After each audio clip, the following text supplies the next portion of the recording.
So public education in BC is founded on the principle that every child, regardless of race, of religion, of gender, ability, or economic means, has the right to a fully funded, accessible, quality education that enables each to, and I'm reading from the preamble, to develop their individual potential and to acquire the knowledge, skills, and attitudes needed to contribute to a healthy, democratic, and pluralistic society and a prosperous and sustainable economy. This is the vision of education which underwrites the BC School Act. It is a vision that recognizes the intrinsic value of every child and our collective responsibility to ensure that every child has access to an education that meets their learning needs. It is also a vision that recognizes public education as the holder and purveyor of the democratic values of our society and the foundation of our common wealth.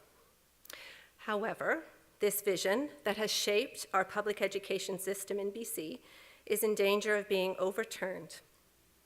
Calculated, persistent, and unrestrained underfunding, as well as regressive educational policies that seek to delimit government's fiscal and legal obligations to public education, are dismantling the very democratic principle of equity at the heart of public education. Every year, as Jen's described, school districts are forced to make cuts in staffing, in programs, in learning supports, and educational resources to balance budgets with increasingly insufficient funds. This is an indisputable fact, a fact affirmed by the government's own Select Standing Committee on Finance and Government Services and experienced every day in classrooms across the province. What is important to understand is that the cumulative impact of all these cuts are straining public education to the point of breaking. Parents are not just fundraising for Kleenex and field trips anymore. A recent survey that PAN conducted, representing the experience of 38 schools in Vancouver and 10 schools in other districts across the province, identified items that would have previously been included in a comprehensive public education that they are now fundraising for. So you have the list of items here, and which is quite overwhelming. And I want to just share with you some of the responses that were almost or consistently cited across every single survey. Those are technology in the 21st century, resource supplies, including sensory materials and equipment for special needs children, art materials and musical instruments, basic classroom supplies, including library books and graded readers, all PE equipment, including mats and balls. Imagine doing PE without balls. Curtains, furniture, including desks, cafeteria tables and chairs, gym risers, playgrounds, PE instruction, music instruction, art instruction, sexual education instruction. This subsidization is creating unacceptable inequalities between schools based on socioeconomic difference, and children are being denied access to the full educational opportunities they are entitled to under the School Act. That parents are now not only fundraising for basic educational supplies, but also for core curricular instruction is highlighting the profound depth of underfunding and the erosion of educational breadth from our schools. Government changes to graduation requirements have reduced the number of core upper-level courses needed to graduate, and also allowed students to achieve course equivalencies from other educational sources, such as private lessons. So this has had a massive impact on the breadth of education that students are now, on the breadth of education that students now have access to, particularly in the fine arts and the applied skills. Funding constraints has added to this. And the funding constraints mean that unless a course is actually full, it cannot run. And so this has further depleted the courses that are available to secondary students who are now scrambling to access the core and electives they need to graduate are resorting to online schooling, which then, again, is a negative feedback loop for less courses, busing between schools, or outsourcing to other educational providers. Again, this has serious consequences for the equitable access of educational opportunities for children based on economic advantage.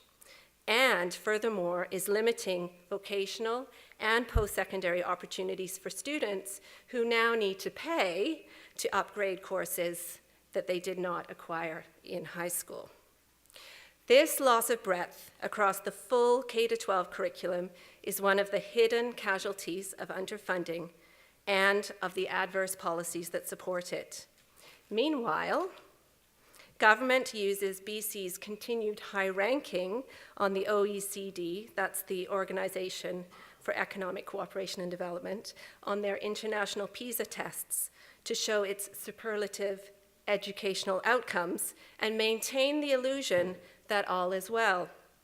However, the PISA test, with its economic agenda, has been harshly critiqued by leading academics for its reductive vision of education. So the PISA test has been harshly critiqued by academics across the world, particularly for its reduction of what education means, its exclusion of physical, moral, civic, and artistic development. A letter that was written to the director of the OECD says, "Preparing young men and women for gainful employment is not the only nor even the main goal of public education, which has to prepare students for participation in democratic self-government, for moral action, and a life of personal development, growth, and well-being." This gets to the heart of what is most perilous about the future of public education in this province, that the transformation of education that the government talks about is fundamentally altering the purpose and the intent of public education and is setting the groundwork for its whole-scale dismantling. The current BC Ed Service Plan clearly articulates the government's own reductive vision for the education system. And you can read it, the second bullet. The goal of this government is to make sure British Columbians are at the front line of 1 million job openings forecast for the BC economy. BC's education plan provides the vision for how the ministry and its partners are transforming the education system and supports the ministry's aim to consistently prepare capable young people ready to succeed in a rapidly changing world. Now, if you compare the way in which this BC service plan has adapted the preamble to the School Act, I think you can see some interesting inconsistencies. The purpose of the British Columbia school system is now to enable these students to develop their individual potential, all good, and to acquire the knowledge, skills, and abilities, not attitudes, needed to contribute to a healthy society. And by healthy society, when you read the service plan, it actually means like physical and emotional health, not political and civic health. Healthy society and a prosperous and sustainable economy. So we note the words that are excluded are attitudes, pluralistic, and democratic. This should concern us all.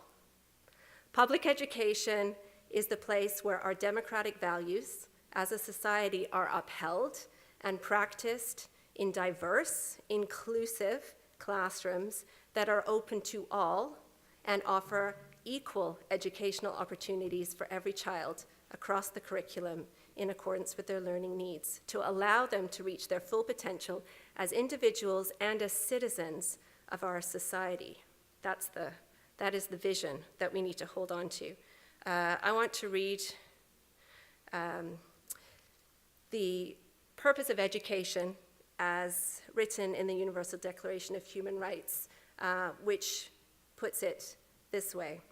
Education shall be directed to the full development of the human personality and to the strengthening of respect for human rights, and fundamental freedoms. It shall promote understanding, tolerance, and friendship among all nations, racial or religious groups, and shall further the activities of the United Nations for the maintenance of peace.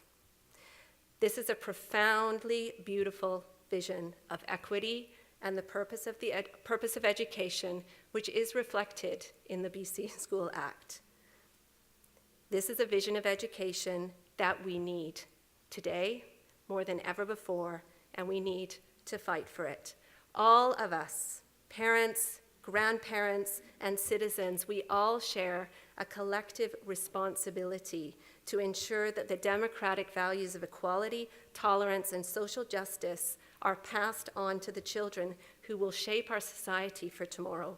And we need to demand that government fulfill its legal responsibility to provide adequate, sustainable, and predictable funding to public education to ensure this end. The health and well-being of our whole society is at stake.